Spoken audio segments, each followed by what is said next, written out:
Hello friends, current affairs 4 मई 2022। क्या है आज के हाइलाइट्स? हमारे प्राइम मिनिस्टर गए हुए हैं अभी 3 डे यूरोपियन टूर पे। जर्मनी से स्टार्ट हुआ। आज उनका शाम में नॉर्डिक कंट्रीज के साथ मीट है, एक समिट है, और उसके बाद वो फ्रांस के प्रेसिडेंट से मिलेंगे। इधर शक्तिकांत दास ने हमारे यहाँ आरबीआई गवर्नर हैं, उन्होंने सीआरआर और रेपो रेट को इंक्रीज कर दिया है। इससे अब लोन लेना थोड़ा महंगा हो जाएगा और भी कई चीजें इसके एवज में आपको मिलेंगी। साथ में हम जानेंगे कि नीरज चोपड़ा के नाम पे कहां पे एक स्टेडियम आने वाला है और दूसरे और हाइलाइट्स। तो चलिए शुरू करते हैं और देखते हैं आज के और हाइलाइट्स क्या है। तो India GDP growth in 2022-23 financial year में क्या होगा। डिफरेंट ऑर्गेनाइजेशंस ने अपने अपने पॉइंट्स दिए हैं, तो एक साथ हम आपके पास एक लिस्ट में बता देंगे कि वर्ल्ड बैंक या आईएमएफ या कोई और जो इम्पोर्टेंट ऑर्गेनाइजेशन है जो इंडिया के जीडीपी ग्रोथ के बारे में बता रहा है। साथ में हम दूसरा पॉइंट जो देखेंगे वो है संतोष ट्रॉफी का अभी फाइनल हो गया और वेस्ट बंगाल को किस स्टेट ने हरा करके ये चैंपियनशिप जीता है, हम उसे जानेंगे। और देखेंगे कि नेक्स्ट खेलो इंडिया यूथ गेम्स कहाँ होने वाला है, और हम जानेंगे रेपो रेट इंक्रीज हुआ है आज तो कितना हुआ है। तो चलिए शुरू करते हैं हमारा पहला पॉइंट से। Winner of the Santosh trophy football 2022 title किसको मिला है? केरल, सिक्किम, पंजाब या Manipur? Right answer is A Kerala. जी हाँ, केरला ने हरा दिया है वेस्ट बंगाल को और इस तरीके से वो संतोष ट्रॉफी के टाइटल होल्डर हो गए हैं। अगला पॉइंट देखना है कि विच out of these is not a Nordic country. Actually हमारे जो प्राइम मिनिस्टर गए हुए हैं वो जर्मनी से स्टार्ट हुआ है, फिर वो डेनमार्क के पहुंचे हैं और कई कंट्रीज में होते हुए फाइनली वो फ्रांस में लास्ट में जाकर मिलेंगे वहां के प्रेसिडेंट से, और फिर इंडिया वापस आने वाले हैं। तो बार बार ये नॉर्डिक कंट्रीज का बड़ा जिक्र आ रहा है। तो ये नॉर्डिक कंट्रीज कौन कौन से कंट्री को मिलाकर ये नॉर्डिक कंट्री बनता है। इनफैक्ट स्कैंडिनेवियन कंट्री भी यही है। तो चलिए हम देख लेते हैं। फिलहाल आपको बताना है ये 4 ऑप्शन में से कौन सा नॉर्डिक कंट्री के ग्रुप में नहीं आता है, और राइट आंसर है इसका फ्रांस। यानी ये जो 3 है, आइसलैंड, डेनमार्क, फिनलैंड, ये सब नॉर्डिक कंट्रीज हैं। 2 और भी हैं, तो यहाँ हम इसको ठीक से समझ लेते हैं नॉर्डिक कंट्रीज कौन कौन है। तो एक तो ये है आइसलैंड, राइट, और दूसरा है ये डेनमार्क। तो ये बहुत इजी है, आइसलैंड, डेनमार्क। उसके बाद ये 3 हैं, नॉर्वे, स्वीडन एंड फिनलैंड। तो ये 5 कंट्री को नॉर्डिक कंट्रीज कहते हैं या स्कैंडिनेवियन कंट्री भी कहते हैं। ये हो गया आपका आइसलैंड, राइट, आइसलैंड, और यहाँ हो गया डेनमार्क। फाइन। इसके बाद Norway, Sweden and Finland. I hope ये 5 कंट्री का लोकेशन और सब चीज समझ गए। वैसे भी ये वाला एरिया अभी मोर देन 70 डेज से ज्यादा हो गए न्यूज में, क्योंकि यूक्रेन का लड़ाई चल रहा है यहाँ रशिया से। ये रशिया है, यूक्रेन का लड़ाई हो रहा है, और कुछ और भी पास के कंट्रीज हैं, ये भी आपको ध्यान रखना चाहिए क्योंकि बराबर ये न्यूज में रह रहे हैं। फॉर एग्जाम्पल मैं आपको और हाईलाइट करके बताता हूँ। ये यूक्रेन हो गया, दिस इज बेलारस, राइट, ये पोलैंड, ये बहुत न्यूज में है, और ये तो यूके न्यूज में है कि एवरी नाउ एंड देन यहाँ के प्राइम मिनिस्टर बार बार उकसा रहे हैं रशिया को, राइट। तो ये भी बराबर न्यूज में रह रहा है। और एक कंट्री है यहाँ पे मोल्दोवा, ये येलो कलर का जो देख रहे हैं, दिस इज मोल्दोवा, और ये कंट्री भी न्यूज में है। ऐसा न्यूज में इस तरह का आ रहा है कि अभी रशिया शायद यूक्रेन के बाद कुछ इधर में कुछ अटैक्स करे, राइट। फिर इधर में ये जो 3 कंट्री हैं ये ऑलरेडी नेटो का सदस्य है, नॉर्वे, बट स्वीडन और फिनलैंड ये दोनों नेटो कंट्री के सदस्य बनना चाहते हैं, और नेटो ने भी इन्हें इनवाइट किया है और बोला है कि you are most welcome to join as a NATO country. तो ये आपको याद रखना है। फिर यहाँ पे 3 कंट्री हैं जिसको बाल्टिक कंट्रीज कहते हैं, इनको भी याद रखिएगा, ठीक है। ये है ये यहाँ बाल्टिक ये देखिए यहाँ पर आपको बाल्टिक सी मिल जाएगा, और ये 3 कंट्री को आपको ध्यान रखना है कि बाल्टिक कंट्री का जब भी नाम लेंगे तो ये 3 कंट्री इसमें आता है। तो आई बिलीव कि ये सारे पॉइंट्स आपको याद हो गए होंगे, और ये बेहद इंपॉर्टेंट है क्योंकि लगातार ये सब प्लेसेस न्यूज में है। फिलहाल यहाँ नॉर्डिक कंट्री कौन नहीं है, तो ऑप्शंस यहाँ पर आपके हैं। इसमें राइट आंसर ए है, फ्रांस यानी कि नॉर्डिक कंट्री में नहीं आता है। और आपको जानना है कि नॉर्डिक कंट्रीज में कौन कौन से हैं, तो नॉर्वे, स्वीडन, फिनलैंड, ये हो गया नॉर्वे, स्वीडन, फिनलैंड 3 कंट्री, और 2 इस जगह पे आइसलैंड एंड डेनमार्क। अगला पॉइंट है, आज ही दोपहर में आरबीआई के गवर्नर शक्तिकांत दास जी ने रेपो रेट इंक्रीज किया है 40 बेसिस पॉइंट से। और ये एक बड़ा न्यूज है क्योंकि एक बार अगर रेपो रेट इंक्रीज होता है, यानी वो रेट इंक्रीज होता है जिससे banks, different public sector banks RBI से लोन लेते हैं, तो आप सोचिए इसका रिपरकशन या इसका आगे और किस तरह से असर पड़ेगा। अगर महंगा लोन मिलेगा बैंक्स को, तो वो जनरल पब्लिक को भी और महंगा लोन देगा। इस तरीके से इसके इम्पैक्ट पड़ते हैं, और इसके बारे में पूरा जानना है कि रेपो रेट क्या है, रिवर्स रेपो रेट क्या है, यानी टोटल मॉनेटरी पॉलिसी क्या है, तो हमारा वीडियो देखिए, वहां पर आपको एक एक चीज का प्रॉपरली एक्सप्लेन करके बताया हुआ है। Repo rate, reverse repo rate, bank rate. अब रेपो रेट भी वही रेट है जिससे आरबीआई से डिफरेंट बैंक्स लोन लेते हैं, बैंक रेट भी है जिससे आरबीआई से लोन लेते हैं, राइट। तो फर्क क्या है, तो ये सारा फर्क और कई और इम्पोर्टेंट बातें जो आपके एग्जाम के लिए भी बहुत इंपॉर्टेंट है, ये सब हमारे वीडियोस में आपको मिल जाएगा। फिलहाल ये बताना है what is the present repo rate, यानी आज जो इंक्रीज हुआ उसके बाद इंक्रीज हो करके रेपो रेट कितना फाइनल हुआ। तो आंसर इज ए, 4.4%। पहले 4% था, अभी 40 बेसिस पॉइंट से बढ़कर 4.4% हो गया। Reserve Bank of India Governor Shaktikant Das announced a 40 basis point hike in key lending rate and raised the cash reserve ratio by 50 basis points.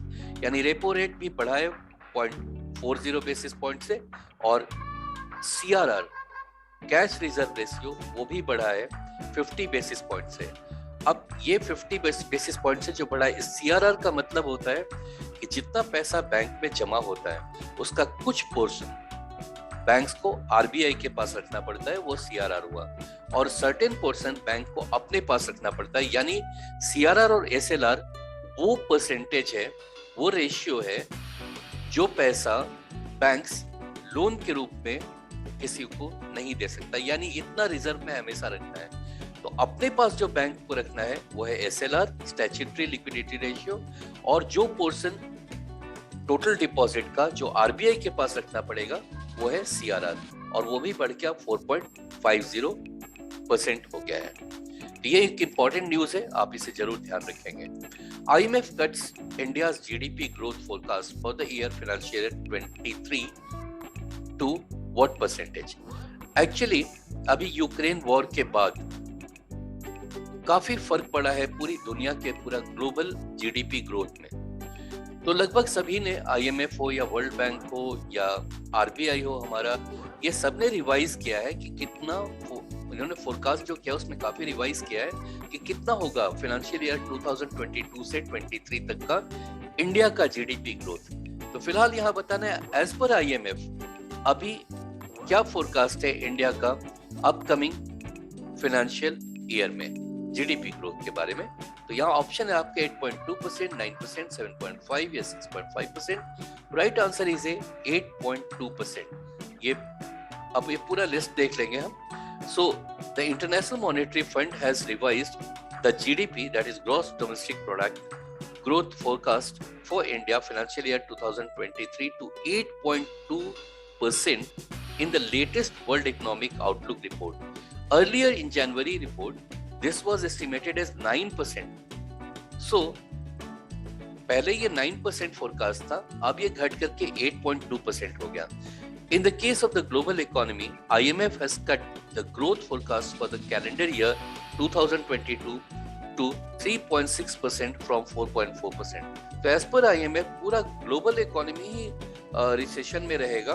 पहले उनका फोरकास्ट था कि ग्लोबल जीडीपी जो बढ़ेगा 4.4% से लेकिन अब ये घट करके 3.6 हो गया। यानी इंडिया का तो 9 से घट के 8.2 हो गया और पूरा ग्लोबल जो है, ग्लोबल ग्रोथ वो होगा 3.6% का एज पर IMF। अब यहाँ टोटल हम पूरा लिस्ट ही देख लेते हैं। Financial year 2022-23 forecast by various institutions in percentage। तो एजेंसी में वर्ल्ड बैंक कह रहा है कि अब इंडिया का ग्रोथ होगा 8%, IMF कह रहा है 8.2%, RBI का कहना है अभी का, ये सब लेटेस्ट में कह रहा हूँ, पहले इनका फोरकास्ट ये था, यानी हर बार ये कम हुआ है। वर्ल्ड बैंक पहले 8.7 इसने फोरकास्ट किया, अब 8, IMF पहला फोरकास्ट था 9, अभी 8.2%, RBI का पहले फोरकास्ट था 7.8%, वो घट के 7.2% हो गया।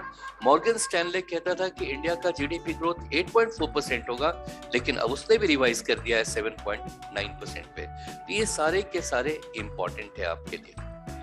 नेक्स्ट पॉइंट है India's first pure green hydrogen plant commissioned in. तो पहला प्योर ग्रीन हाइड्रोजन प्लांट कहां पर आया है? पहला आसाम, सिक्किम, गुजरात या Kerala? And the right answer is A, Assam. Takeaways देखते हैं। India's first 99.999% pure green hydrogen pilot plant has been commissioned by the Oil India Limited at its Jorhat pump station in Assam. अब आसाम के कैपिटल दीसपुर, आसाम के chief minister अभी हैं हेमंत बिस्वा शर्मा।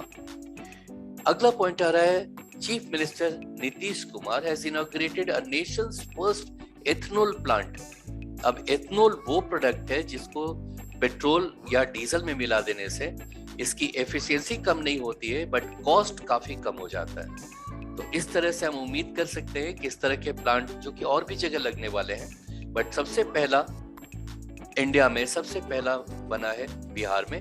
अब बिहार के किस जगह पर यह प्लांट बना है वो यहाँ के ऑप्शंस में आपको बताना है। पटना जो कि कैपिटल है बिहार का, बोधगया, राजगृह या पूर्णिया? और राइट आंसर है इसका D option, that is Purnia. Takeaways देख लेते हैं। CM Nitish Kumar inaugurated nation's first ethanol plant in Purnia, Bihar. The ethanol manufactured will be supplied to oil marketing companies for blending into petrol and diesel, and that's how the cost of production of petrol and diesel will go quite low. Fine. तो बिहार का capital Patna, Bihar के governor हैं फागू चौहान और बिहार के CM हैं नीतीश कुमार। अगला point आ रहा है खेलो इंडिया यूथ गेम्स 2021।